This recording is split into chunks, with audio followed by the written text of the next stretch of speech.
Because the technology in these batteries move on so fast, I think that's why lots of these hybrids devalue so quick. The hybrid battery is located just behind the back seats, whereas on the Revolto it was the full length of the car. And this battery is actually smaller than the Revolto, but kicks out more power than it. As time goes on, the batteries are going to get smaller and more powerful. We need to remove this boomerang, because this boomerang is stopping the battery from coming out. So in order to move the boomerang, there's a lot of things we need to disconnect, like the wire from the TPMS module, which does end up going up there. We need to disconnect these two 8mm.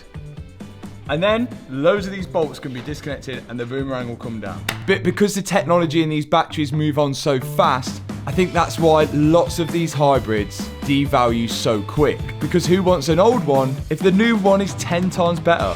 Right, everything's disconnected. Orange wires of death disconnected. The brain disconnected. The other thing, which I don't know what it is, disconnected. The ground wires disconnected. The two coolant lines which run to it to cool the battery down disconnected. The ground wire disconnected.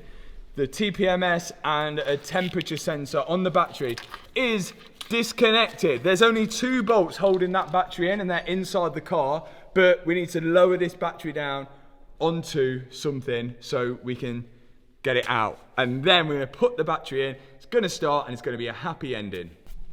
Okay, so to get the battery out, we're going to put the toolbox underneath it. And again, I'm sure this is how Ferrari do it.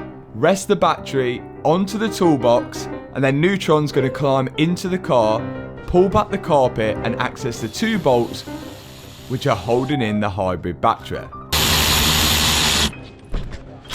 Bolts are out. Then me and Liam are going to make sure the battery don't fall whilst the ramp is going up. Okay.